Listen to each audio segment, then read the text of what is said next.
Hi everyone. I've taken a longer break from recording these podcasts, so hello again. If you listen to me regularly, thank you so much for your patience. I have a sort of Russian revolution happening in my life right now, but I am happy to be here again, recording and connecting with my fellow immigrants. And today I'm going to talk to you about low self-value. How to tell if this is what you're dealing with low self-worth. This subject is really dear to my heart because I dealt with this problem for many years of my life. I had low self-esteem and low self-value, and what comes with that very low level of self-confidence. I still have some areas I need to adjust my self-value in, but today it is so much better than what it used to be. I remember being a young child receiving a compliment from my aunt who said, after not seeing me for a long time, "Who is this beautiful girl?" Inside my head was a voice. Whom is she talking about? There was absolutely no way I could see myself as beautiful or valuable or good. As far as I was concerned, I was not beautiful and not a good person. I was also not good enough for others to be kind and loving towards me. So today, when I talk about this, when I go back to Poland, this perplexes some people. How could I not see my beauty or value? Maybe like you, I'm a beautiful example of how our human brain interprets anything as it wants, and just because the majority would agree to something, if our belief within is opposite, it does not matter what others think or how they see us. It doesn't matter what they assume about us. So other people might have seen me as beautiful, but in my own eyes I was very ugly and definitely not good enough.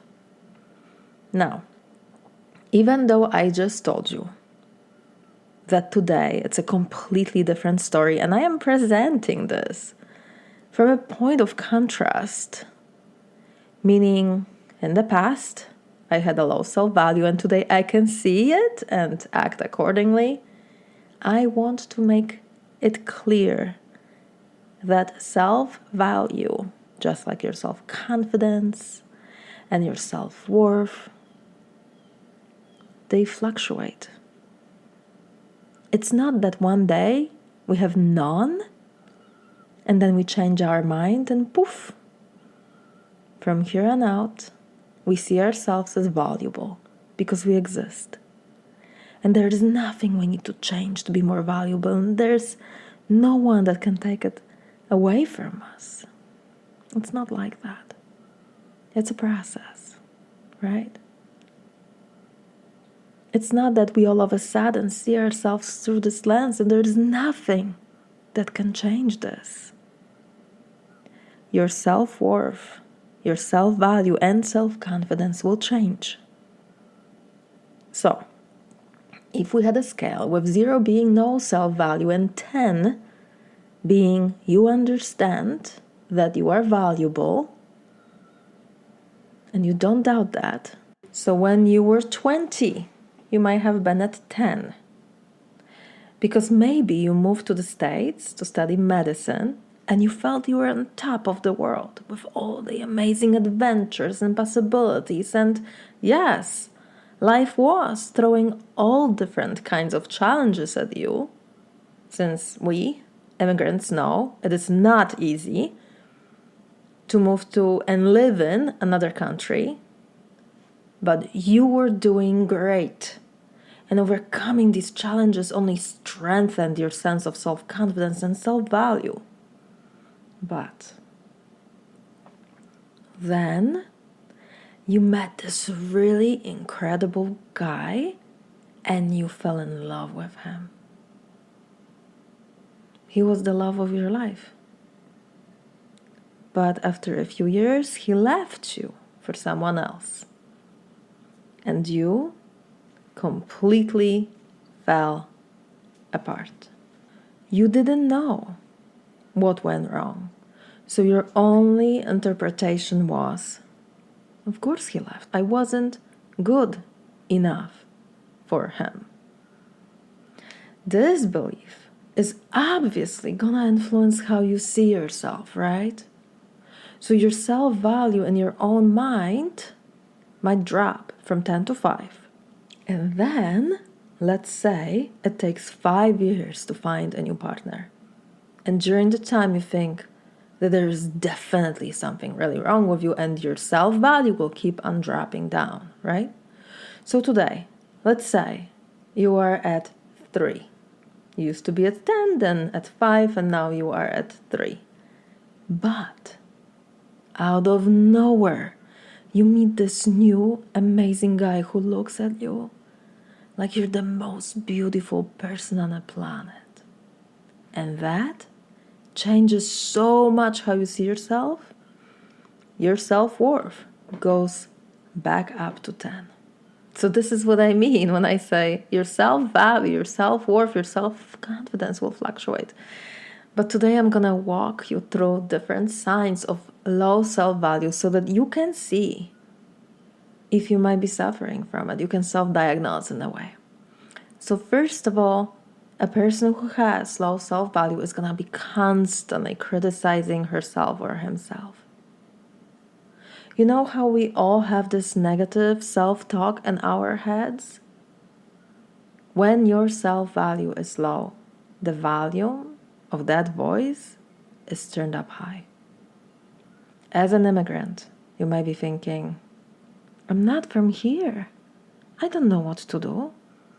I can never do anything right. That one was in my head for many years after I moved here to United States from Poland. Here's another one. I'm just a terrible person. I never get things right. No one wants to get to know me because everyone thinks I'm a weirdo. I hear that one a lot from my immigrant coaching clients. Other people have it easy, but me? I'll always be struggling. That's just my luck. God keeps on punishing me. So, that is the first thing. If we have low self-value, these kind of thoughts will show up in our minds a lot. Another thing that often happens is that we create in our head an imaginary character that we think we should be. We have this ideal and we should all over ourselves because we also have an internal compulsion to strive towards that ideal. So when I say we should all over ourselves, this is what it sounds like. I should be speaking better English. I should not have an accent. People don't like it. I should know this. I should be smarter and know what I'm talking about. This is a common thought when we immigrants are in a group of Americans who are talking about something like a movie or a song or a TV program that was around back in the day, and they know exactly what they're talking about, right? Because they've seen it since they have grown up here, but we have no idea what they're talking about because we grew up somewhere else. But we think that we should know it. Here's another one. I should be making more money so my family would be proud of me. I should be nicer to other people. I'm always so frank. American women are so polite. I should be more like them. I should be better at my job. I'm an immigrant. Everyone here thinks I'm different. If they were firing people, they would fire me first. I should be a better daughter or a better son. I should be going to see my parents more often. I should be a nicer mom. I criticize my children way too much. You know what's fascinating? In my practice, this happens with every single client. I'll ask them to list some positive qualities they possess. And it will be difficult for them to come up with even just a few. But when I ask, what should you be like? That's easy. Because our brains love to point out our shortcomings. And as a result, we exaggerate our shortcomings and weaknesses. It's kind of like we're not seeing a balanced version of ourselves. Other people see us differently. They see the complexity, the good and the bad. But we only see the negative in ourselves. And we also undervalue ourselves and our achievements. We don't see our own efforts and what we've accomplished. So you might be a doctor living in California, originally from Lithuania. You came to the US as a young girl. You felt like an outcast, a weirdo, but you're very smart. And with hard work, determination, and dedication, you finished one of the best medical schools in the US. You're very successful now. But it's never enough. Because even though you have overcome many struggles, your brain simply doesn't see it. It's like, you know you've done it, but it does not really mean anything. There is always more to be accomplished. Whatever you've done, it is never good enough, no matter how hard you try and what you do. This is very typical dynamic inside of our brains when we have a low self-value. On top of that, we compare ourselves with others. But oftentimes we immigrants are not comparing ourselves to the people who started like us. We don't compare ourselves to our friends from the country of origin. Oh no, that would be too easy. If you live in the US, you most likely compare yourself to Americans, right? We look around and we think we should be as successful. It's like we delete the whole immigrant element in our journey. And as we compare, we see where we're lacking. We think we should be as successful, as established. And unfortunately, we do not take in consideration who we are because we just don't see ourselves clearly. We don't see our limitations. So we set that bar really high, so high that we cannot reach it because we are setting it for that imaginary version of ourselves that we think we should be. How cruel. Do you see how cruel that is to completely dismiss your achievements, your strength and your weaknesses, and to give yourself a goal that you for sure are not gonna be able to achieve? You know what? We do this often. So it could be that you have been ambitious trying to achieve something, but you keep on failing. It's like you read the motivational books and watch some really good YouTube videos, and you want to be motivated and a high achiever, but when you set the goal, you're not realistic, and you end up failing, and then you make it mean that of course there's something seriously wrong with you. Since everyone else, once they set a goal, they just easily accomplish it.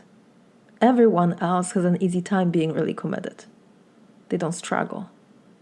You'll struggle because somehow you have a defect. So you really tend to generalize. That's another sign that you might be dealing with low self-worth. You generalize like this. Everyone has a strong will and I'm always failing because I'm weak. So much fun. Ugh, we are so much fun. Yeah. Now, with all of this, you will most likely feel a lot of shame. Isn't it something? On top of it, let's throw in some shame. Because deep inside you feel embarrassed to be yourself. And if someone else says something not very nice about you, that's gonna really, really bother you. So even though you are an expert at criticizing yourself, if someone else criticizes you, ooh, not good. The words will cut right deep into your soul. You won't know exactly why, but you will feel so, so hurt. And it will be so hard not to start crying. And then when you finally will be alone, you will be thinking about this a lot.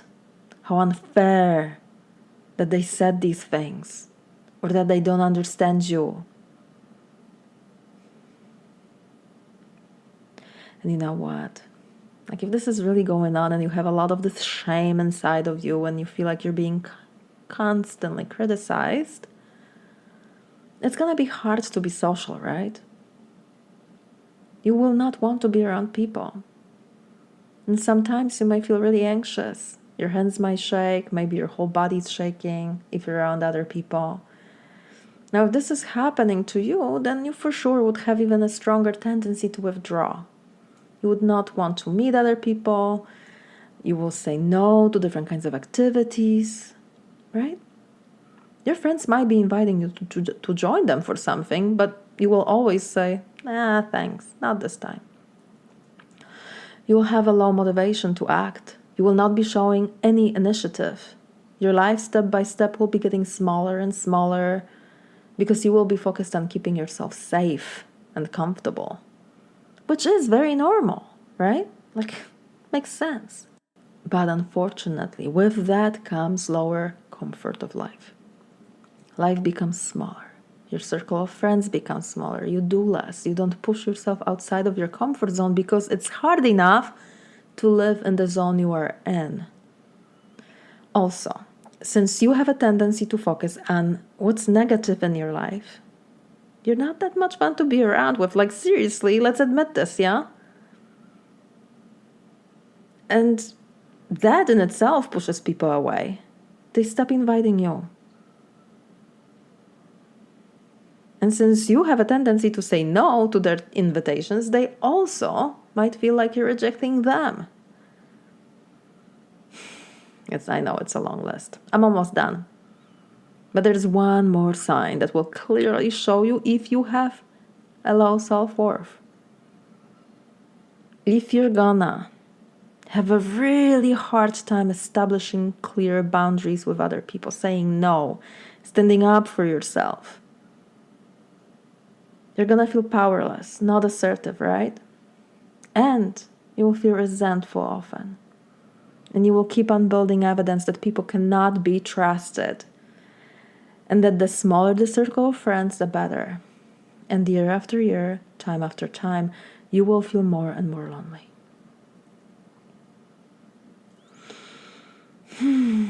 Yeah, that's how it unfolds. So, listen, my immigrant friends. If this really got you thinking, if you're like, you're describing me, this is about me, I want you to know that I understand. This was really easy for me to write about because I'm pretty much writing about what was going on within me for most of my life. And this is why I have a special place in my heart for all of you who struggle with low self-worth and low self-confidence. I know what it feels like. I know it really, really well. And I'm on the other side of it. And let me tell you, friends, it's so much better. It's so much better when you know who you are. And people cannot just sway you left or right. And you're not in this constant people-pleasing mode. And you don't feel bad for standing up for yourself. You're just saying, hey, you know what? Not this time. I don't want to do that. Or when you have a need or a want, you just say it. You don't think 20 times about it. You don't have dramas in your head, imagining things. You just say what you want. You express it out loud. That's very freeing. It's beautiful. And you also know very well what you want. Like, what you want, not what other people want for you. What are their ideas? No. You know what you want for you. And you have a specific plan of accomplishing it and giving it to yourself. And you also have this like deep inner strength because you know that doesn't matter what happens. Doesn't matter how life shifts and changes. You're going to have your own back. Meaning you're not going to be attacking yourself for being a human being, for having negative qualities. You're just going to be okay. You're going to be okay with it all. Yes, someone will be criticizing you. You'll agree with them. Because you just don't hold an impossible standard for yourself. You own it all. The good and the bad. It's a beautiful place to be in, my friends. And I want to help you create this for you.